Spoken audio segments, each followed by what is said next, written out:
Hello साथियों, नमस्कार।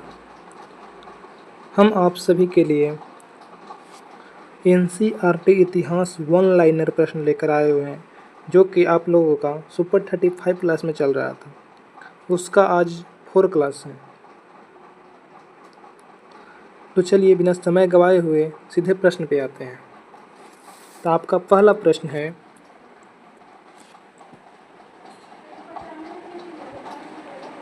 वेद संख्या में 4 हैं। इनमें सबसे प्राचीन वेद निम्नलिखित में से कौन सा है? तो इसमें सबसे प्राचीन वेद ऋग्वेद हो जाएगा। जैसे कि आप लोग को मालूम होगा, वेद की संख्या 4 है। पहला है ऋग्वेद, दूसरा है अथर्ववेद, तीसरा है सामवेद, चौथा है अजुर्वेद। इसमें से सभी से सबसे पुराना ऋग्वेद वेद है। सबसे पुराना वेद ऋग्वेद। चलिए अगला प्रश्न।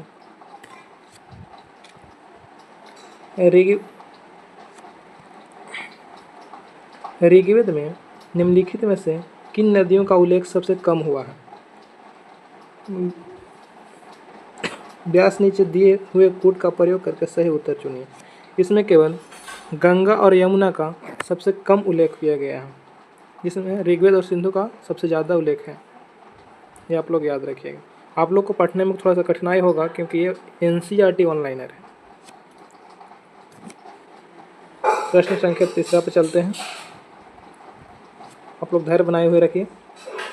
आर्य लोग अपने विरोधियों को निम्नलिखित विकल्प में से क्या कहते थे? तो आर्य लोग अपने विरोधियों को दस्यु कहते थे। दस्यु।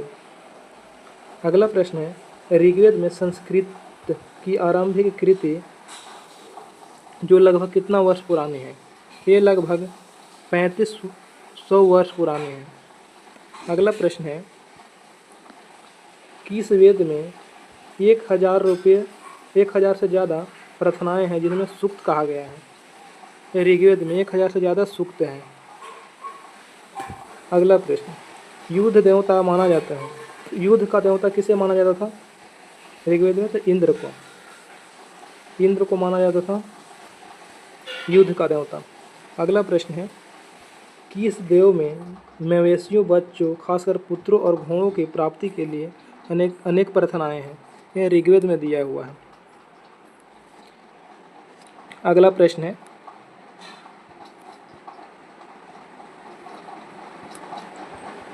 विष और जन के नाम से किस वेद में मिलता है? विष और जन के नाम किस वेद में मिलता है? तो ये भी ऋग्वेद वेद में हो जाएगा। विष और जन किस ऋग्वेद में मिलता है? किस वेद में मिलता है? तो ऋग्वेद में मिलता है। अगला प्रश्न है, इनामा गांव एक आरंभिक गांव था जहां 3600 से 7200 वर्ष पूर्व लोग रहते थे। इनामा गांव निम्नलिखित में से किस नदी के किनारे स्थित है? यह घोड़ नदी के किनारे स्थित है। आप लोग याद रखिएगा, घोड़ नदी के किनारे स्थित है। ये सभी अति महत्वपूर्ण प्रश्न है एनसीईआरटी ऑनलाइन, जो सीधे एग्जाम में हिट करता है। दोस्त, पढ़ने में थोड़ा सा भले ही कठिनाई होगा, लेकिन बहुत फ़ायदेमंद भी है। अगला प्रश्न है, ऋग्वेद की प्रार्थनाओं की रचना करने वाले लोग क्या कहलाते थे? तो ऋग्वेद की प्रार्थनाओं करने वाले लोग आर्य कहलाते थे। अगला प्रश्न है, वैदिक राजा के धार्मिक अनुष्ठान कौन करता था? वैदिक राजा को धार्मिक अनुष्ठान पुरोहित करते थे। अगला प्रश्न है, ऋग्वेद की भाषा क्या कहलाती थी? ऋग्वेद की भाषा वैदिक संस्कृत थी। अगला प्रश्न है, निम्नलिखित में से कौन सा शब्द ऋग्वेद में मिलता है? तो पूर्व जन या विष ऋग्वेद में था, ऊपर आप पढ़े भी हैं। भारत जन या विष ये भी ऋग्वेद में है। यदु जन या विष ये भी ऋग्वेद में है। तो इसका राइट आंसर तीनों हो जाएगा। चलिए अगला प्रश्न देखते हैं।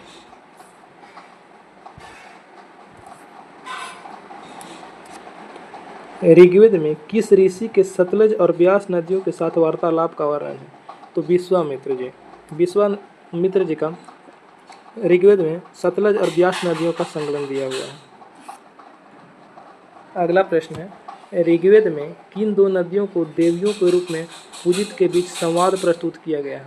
इस सतलज और ब्यास नदियों को दिया गया है। अगला प्रश्न, ऋग्वेद में किन दो समूह का वर्गीकरण काम के आधार पर किया गया है?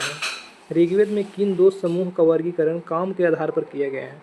तो ये आपका पुरोहित और राजा राइट आंसर हो जाएगा। आपका अगला प्रश्न है, महापाषाण कब्र बनाने की प्रथा कब प्रारंभ की गई हुई? तो ये आपका राइट आंसर 3,000 साल पहले से ही कब्र बनाने का प्रथा चली आ रही है। अगला प्रश्न, जिस काल में हमें पर्यावरणीय बदलाव मिलते हैं उसे क्या कहते हैं? उसे मध्य पाषाण काल कहते हैं। मध्य पाषाण काल में आपका पर्यावरणीय बदलाव हो चुका था। अगला प्रश्न है, मध्य पाषाण काल में औजार को क्या कहते थे? ये माइक्रोलिथ कहते थे। माइक्रोलिथ एज मध्य पाषाण को कहते हैं। डायरेक्ट एग्जाम में भी यह पूछ लेता है कि माइक्रोलिथ एज किसे कहा जाता था। ऑप्शन में रहेगा पूरा पाषाण काल, मध्य पाषाण काल, नव पाषाण काल। तो आपका राइट आंसर ऑप्शन मध्य पाषाण काल हो जाएगा। मध्य पाषाण काल में औजार को क्या कहते थे? तो माइक्रोलिथ कहते थे। आपका अगला प्रश्न, निम्नलिखित में से कौन सा नवपाषाण स्थल जम्मू कश्मीर में स्थित है? तो बुर्जहोम था जो जम्मू कश्मीर में स्थित है। बुर्जहोम से ही एक व्यक्ति और एक कुत्ता का दफनाया गया का साक्ष्य मिला था। ये भी आप लोग याद रखिएगा। कुत्ता के साथ आदमी को, आदमी के साथ मतलब कुत्ता और आदमी का दफनाया हुआ साक्ष्य बुर्जहोम से ही मिला था। अगला प्रश्न, किस स्थल से विभिन्न प्रकार के जानवरों की हड्डियां मिली है, जिसमें हिरन तथा सूअर जैसे जंगली जानवरों तथा भेड़ और बकरियों की हड्डियां हैं? ये मेहरगढ़ से मिला है।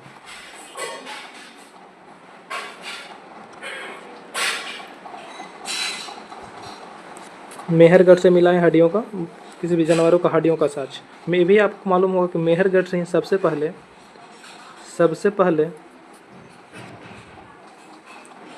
खेती करने का साक्ष्य मिला था। अगला प्रश्न है, जेजाइट पत्थर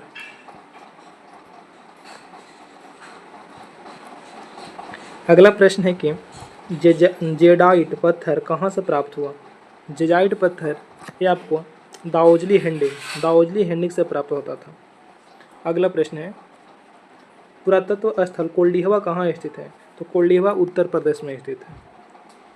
चावल का साक्ष्य यहीं से मिला था, कोल्डिहवा से ही चावल का साक्ष्य। अगला प्रश्न है, शुतुरमुर्ग को होने से के प्राचीनतम साक्ष्य कहाँ से प्राप्त हुए? शुतुरमुर्ग का प्राचीनतम साक्ष्य कहाँ से प्राप्त हुआ था? ये पूरा पाषाण काल से। ये भी आप लोग याद रखिएगा। तो चलिए, उम्मीद करते हैं कि वीडियो आप लोग का अच्छा लगा होगा। अगर अच्छा लगा है तो चैनल को लाइक सब्सक्राइब कर दीजिएगा। अगर अभी तक आप लोग सब्सक्राइब नहीं किए हैं तो सब्सक्राइब कर लीजिएगा और इसी तरह हमारे साथ बने रहिए। अब अगले वीडियो में मिलते हैं, तब तक के लिए जय हिंद।